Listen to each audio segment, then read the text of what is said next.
السلام علیکم ورحمۃ اللہ وبرکاتہ۔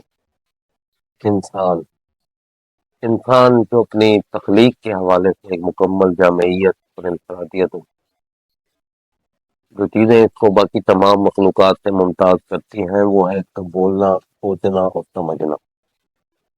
اور دیکھا جائے تو انہی خصوصیات کی وجہ سے یہ باقی تمام مخلوقات سے حکومت کرتا ہے، چاہے وہ طاقت میں یا ساخت میں سے بڑی کیوں نہ ہو۔ آخر یہ مخلوق آئی کہاں اور اس کا وجود کیا ہے؟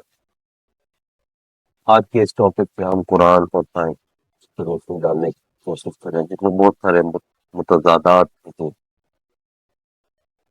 شروع میں انسان جب ترقی کے منازل طے کر رہا تھا تو ایک سوال ہمیشہ اسے متجسس کرتا تھا کہ وہ خود کیسے وجود میں آئے۔ اس میں وہ مختلف اندازے یا ہائپوتھیسس دیتا رہ گیا، لیکن 19ویں صدی میں ایک مکمل ہائپوتھیسس یا اندازہ ڈارون نے دیا جب اس نے یہ کہا کہ یہ دنیا 4.5 بلین سال پہلے وجود میں آئی، کیونکہ اس وقت وہ سورج کا حصہ تھی تو وہ بہت گرم تھی۔ اس میں ایک مختلف کیمیکل ریئیکشنز کی وجہ سے بارشیں ہونا شروع ہوئی اور اتنی بارشیں ہوئی کہ سمندر وجود میں آیا۔ اور 3.7 بلین سال پہلے انہی سمندروں کے کنارے پہ کیمیکل ریئیکشنز کی وجہ سے ایک سیل یا خلیہ یا کروموسوم وجود میں آیا جو زندگی کی ابتدا تھی، اور باقی سالوں میں ان میں متغیراتی عمل ہوتے رہ گئے، پھر نباتات اور مزید جانور وجود میں آئے، اور ان تغیرات کے بعد ایک ایپ یا بندر وجود میں آیا جس کو وہ انسانوں کے آباء و اجداد قرار دیتا ہے۔ اسٹیفن ہاکنز بھی اسی تھیوری کو تھوڑا سا آگے بڑھا کے کہتا ہے کہ انسان کا جو موجودہ وجود ہے اس میں تغیراتی عمل یا تبدیلی باقی جانداروں سے ملینز ٹائم زیادہ ہے، اور اس وجہ سے یہ باقی تمام جانداروں سے بہت جلدی چینج ہو کر اس وجود میں آیا۔ یہ تمام مفروضات انسانیت کی توہین تھے۔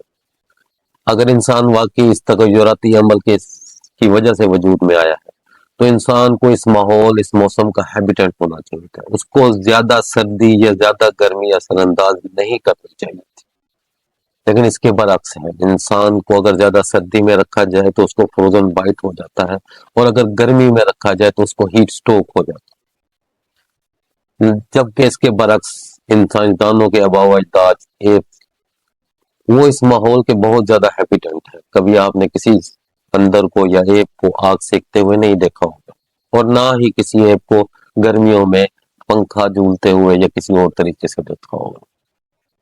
اس بات سے ایک چیز تو واضح ہوتی ہے کہ انسان جو اس پورے ماحول کا ہیبیٹنٹ نہیں ہے وہ اس دنیا کا ہے ہی نہیں، کیونکہ آپ جتنی بھی مخلوقات دیکھیں گے وہ اس ماحول کے ہیبیٹنٹ ہیں، ان کو اس ماحول میں رہنے کی عادت ہے، لیکن انسان اس ماحول کی سختیوں کو برداشت نہیں کر سکتا، اس لیے انسان کو کہیں باہر سے کسی اور دنیا سے لایا گیا ہے۔ ایک بات تو ثابت ہوتی ہے کہ انسان کے آباء و اجداد بندر ہوتے ہیں۔ اسٹیفن ہاکنز کے مطابق انسان میں تغیراتی عمل ملینز ٹائم زیادہ تھا۔ اگر انسان کی تحریری تاریخ دیکھی جائے وہ 3000 سال پرانی ہے۔ اس پوری تاریخ میں انسان میں کوئی تغیراتی عمل نہیں ہوا۔ اس سے یہ بات بھی ثابت ہوتی ہے کہ انسان ایز اٹ از وجود میں آیا، اس میں کوئی تغیراتی عمل نہیں ہوا۔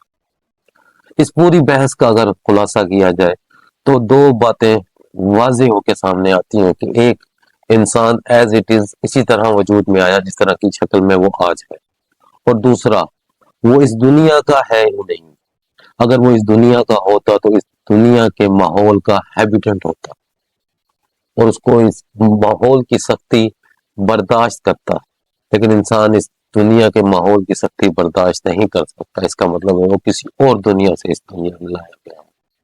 اب تک ہم نے ان تمام مفروضات کا لوجیکل پوسٹ مارٹم کیا، اب ہم دیکھتے ہیں کہ اللہ پاک نے قرآن میں 1400 سال پہلے کیا فرمایا۔